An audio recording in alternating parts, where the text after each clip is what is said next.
Hi students. So terminating and non-terminating decimal expansions. So ఇది basic concept. అసలు ఇది తెలియకపోతే వేరే ఏ ప్రాబ్లమ్స్ చేయలేం, చాలా ప్రాబ్లమ్స్ టఫ్ అయిపోతాయి. ఓకే, సో చూద్దాం ఇవి. సో దానికంటే ముందు what are rational numbers and irrational numbers. Okay, so rational numbers అంటే అన్ని ఫ్రాక్షన్స్. ఓకే, అన్ని ఫ్రాక్షన్స్ అన్ని కలిపి రేషనల్ కిందికి వస్తాయి.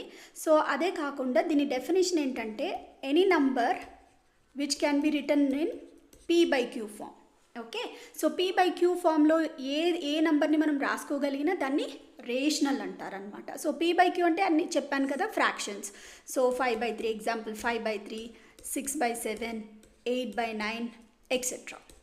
ఓకే, సో ఇవన్నీ వచ్చేసి రేషనల్ నంబర్స్ కిందికి వస్తాయి, ఎందుకంటే p/q ఫ్రాక్షన్ ఫామ్లో ఉంది కాబట్టి. ఓకే, మరి వాట్ అబౌట్ 4, 5, 6 ఇవి కూడా రేషనలే, ఎందుకంటే దీన్ని 4/1గా రాసుకోవచ్చు, లేకపోతే 5/1, 6/1గా రాసుకోవచ్చు అనమాట. సో ఎప్పుడైతే డినామినేటర్లో 1 ఉందో మనం ఫ్రాక్షన్ కిందికి వచ్చేస్తుంది ఇది.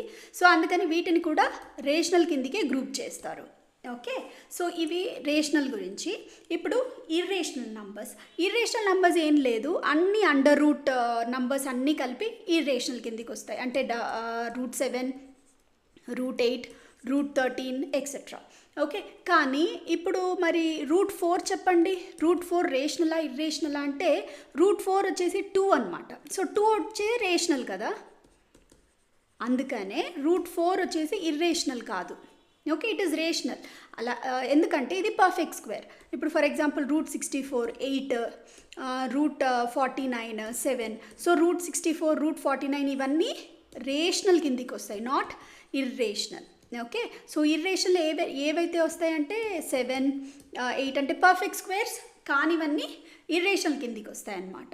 ఓకే, సో ఇప్పుడు మనం terminating and non terminating decimal expansions గురించి ఇప్పుడు మనం చదువుకుందాము. సో ఇప్పుడు మీకు ఈజీ అయిపోతుంది. ఓకే, సో ఇవి తెలుసుకోవాలి అంటే ఫస్ట్ ఆఫ్ ఆల్ ఒక చిన్న చిన్న డివిజన్స్ మనం చేద్దాము. సో ఫస్ట్ టైప్ వచ్చేసి 10/3. ఓకే, సో దీన్ని జాగ్రత్తగా గమనించండి. 3 3s are 9, 1 బ్యాలెన్స్, 0 పెట్టుకుందాం. మళ్ళీ 3 3s are 9, 3 again 1 balance, 3 3s are 9 again 1 balance, 3 3s are 9.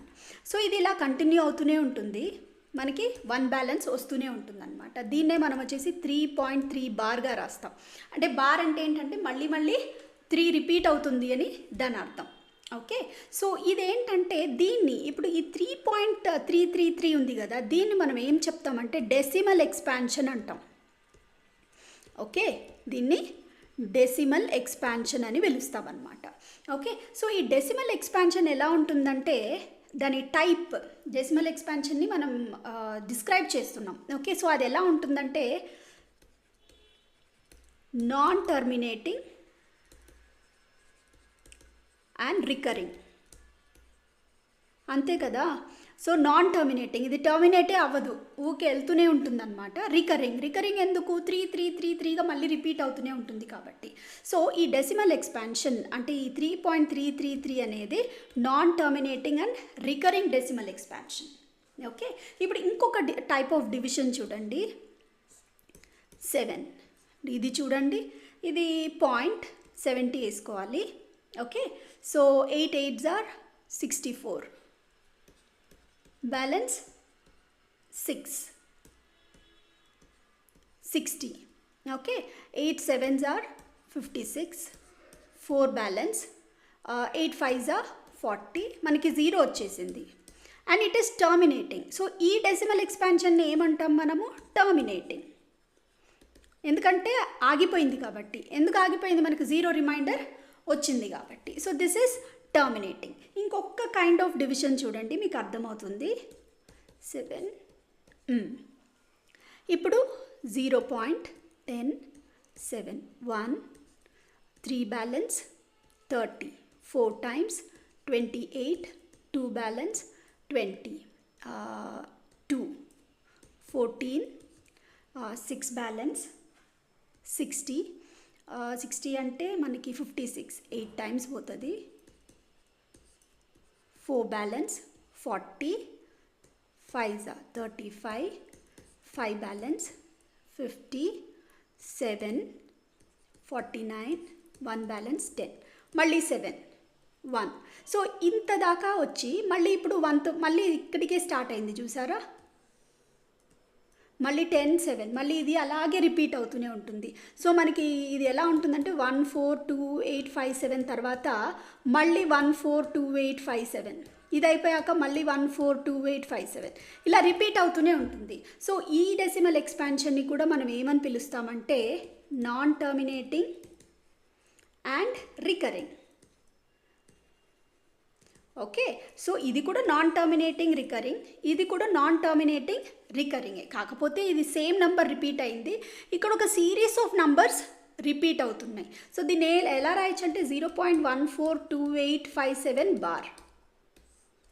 Okay, ఇది రిపీట్ అవుతూనే ఉంటుంది, ఈ సిరీస్ రిపీట్ అవుతూనే ఉంటుంది అనమాట.